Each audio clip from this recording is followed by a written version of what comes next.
নমস্কাৰ বন্ধু বান্ধৱীসকল, ব্লেচিপাৰ কলেজৰ পৰা এইটো নটিচ আহিছে যে first sem, second, third, fourth, fifth সকলো ছেমিষ্টাৰৰ কিছুমান আপডেট আহিছে। ইনকাম আপডেট দিব লাগে আৰু পাছবুকটো আপডেট দিব লাগে। তো কেনেকৈ আপোনালোকে আপডেট কৰিব স্কলাৰশ্বিপ অপৰচুনিটিছ, তো আপোনালোকক মই জনাই আছোঁ। এইটো হৈছে ব্লেচিপাৰ ID, মই কৰিছোঁ, মোৰ সেইটো হয়।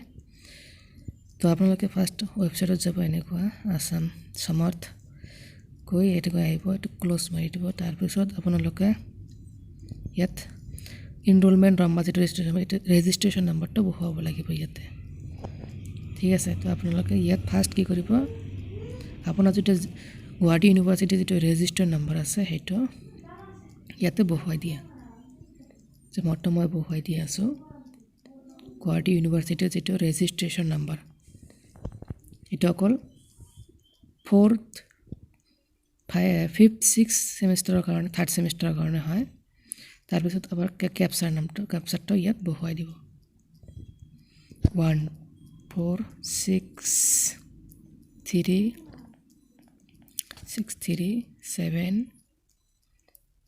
তাৰপিছত এইটো দিয়া আছে তোমাক 8, তো ৰেজিষ্টাৰত ক্লিক কৰি দিব। তাৰপিছত এটা OTP আহিব, OTP বহুৱাই দিয়াৰ পিছত তাত পাছৱৰ্ডটো দিব, পাছৱৰ্ডটো বনাব ক'ব, পাছৱৰ্ডটো বনাৰ পিছত ছাবমিট মাৰ্ক দিব। তাৰপিছত লগ ইনত অপশ্যন ক্লিক কৰিব, এনেকুৱা এটা অপশ্যন আহিব।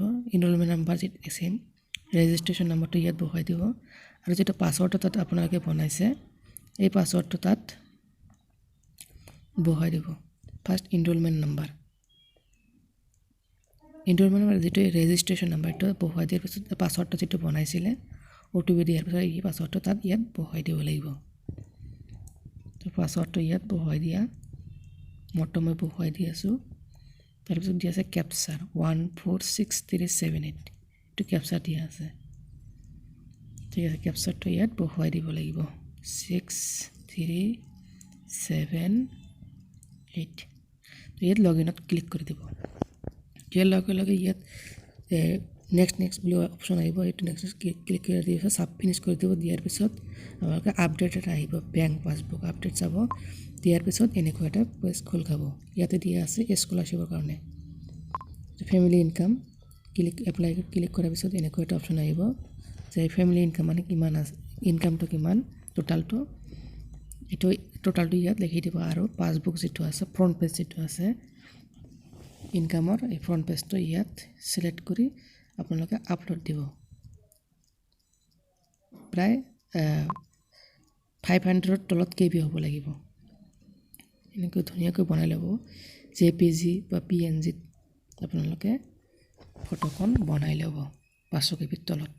তাৰপাছত এইটো টিক মাৰ্ক দিব, দিয়াত ছাবমিট মাৰি দিব। দিয়াৰ পিছত এটা OTP আপোনালোকৰ তাত যাব যে অলৰেডি ছাবমিট হৈছে বুলি তাত দেখাব। তো বেংক পাছবুকটো আপলোড কৰি দিয়াৰ পিছত এনেকুৱা শ্ব' কৰিব। IFSC code, bank name, branch name বহুৱাই দিব লাগিব, একাউণ্ট নাম্বাৰ, ঠিক আছে। তো একাউণ্টটো ডাবল নাম্বাৰ, নামটো। তো ফটো আপলোড দিয়াৰ লগে লগে এনেকৈ শ্ব' কৰিব যেতিয়া আপোনালোকে আপলোড দিব ফটোখন। এতিয়া মই দেখুৱাই দি আছোঁ যে ID কাৰ্ডটো কেনেকৈ আপোনালোকে চাব, ঠিক আছে। ফাৰ্ষ্ট এইটো প্ৰফাইল পিকচাৰটো হয়, এনেকৈ চেক কৰিব পাৰিব। তাৰপিছত ID নম্বৰটো কেনেকৈ চেক কৰিব, ইয়াৰ তলত আছে ID নম্বৰ, ব্লেচিপাৰ কলেজৰ যিটো ষ্টুডেণ্ট ID নম্বৰ, এইটো এনেকৈ শ্ব' কৰিব যেতিয়া আপোনালোকে আপলোড দিব, ঠিক আছে। প্ৰিন্সিপালৰ ছিগনেচাৰো দিয়া আছে। তো এইখিনিয়ে, ধন্যবাদ।